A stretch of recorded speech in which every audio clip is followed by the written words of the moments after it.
Toastmaster. Fellow Toastmasters, welcome guests.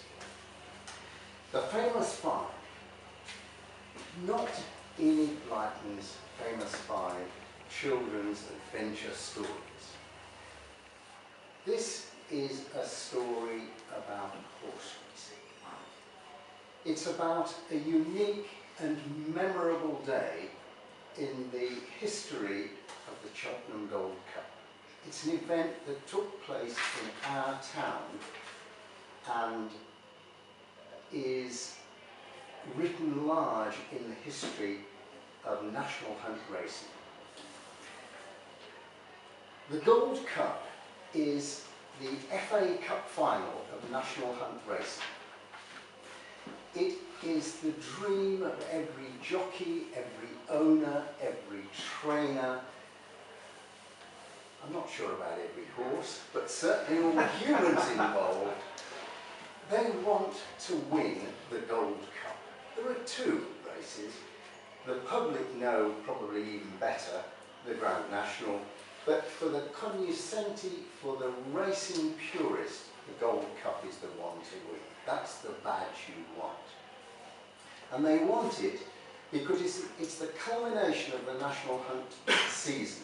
There are 6 months involved, and these are the best of the best, the fastest, the best stayers, and the best jumpers of that season.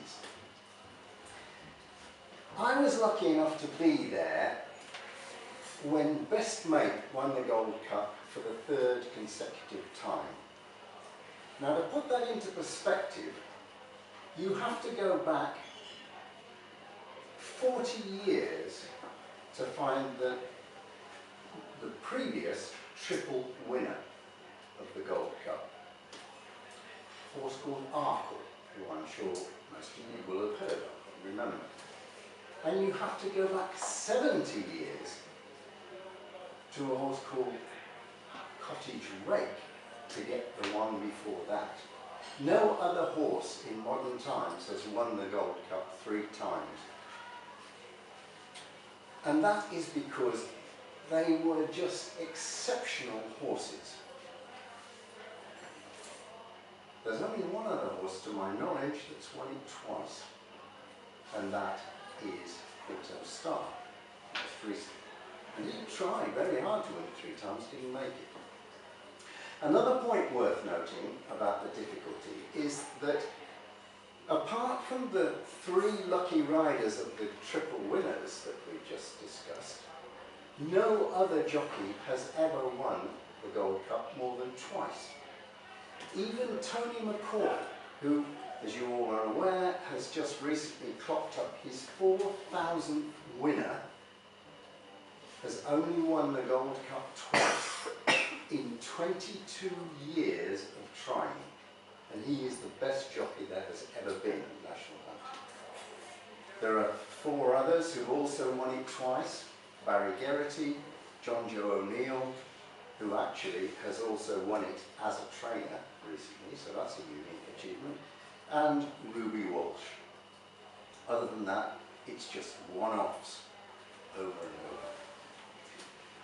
So if it's that hard to win a Gold Cup, imagine how hard it is for a trainer to get into the record books. Most trainers will go through life, never have a horse good enough to go in the Gold Cup. The top trainers generally will have repeated horses, but you know, 1 win is the same as somebody else's 1 win. So it's incredibly hard for them to make a real mark. So let us roll back the years to the 10th of March 1983 and meet a gangly, good-looking, quietly spoken ex-jockey by the name of Michael Dickinson. He had been a jockey and he had had 278 wins in a career spanning 10 years as a rider. Quite good, but not exceptional. In 1980, he hung up his boots and applied for a trainer's licence, which was granted later in that year. He was very quickly got a reputation for having slightly quirky and unusual training methods in order to develop his horses.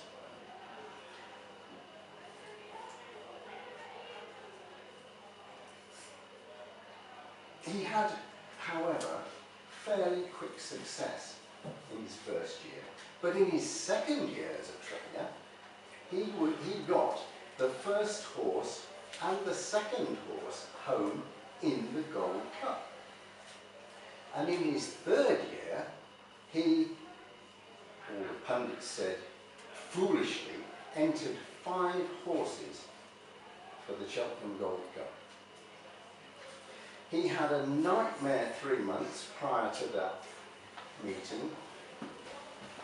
4 of the horses got injured, 1 had surgery, and he himself lost a stone in weight because of the pressure and the stress that he was under from the owners and the massive, massive interest from the press and the media.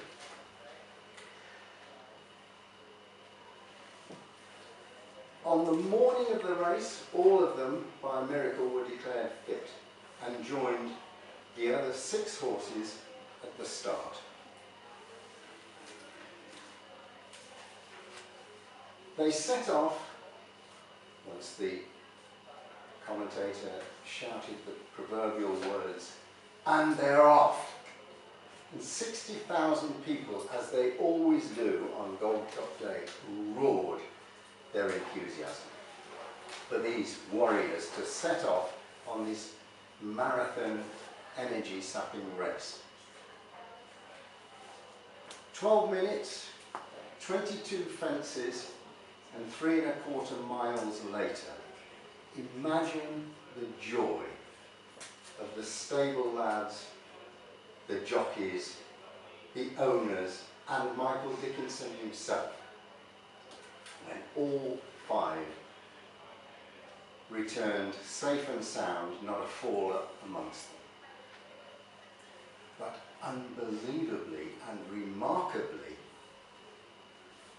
Dickinson's horses, Brigorn, Captain John, Wayward Lad, Silver Buck, and Ashley House, came in 1st, 2nd, 3rd, 4th, and 5th.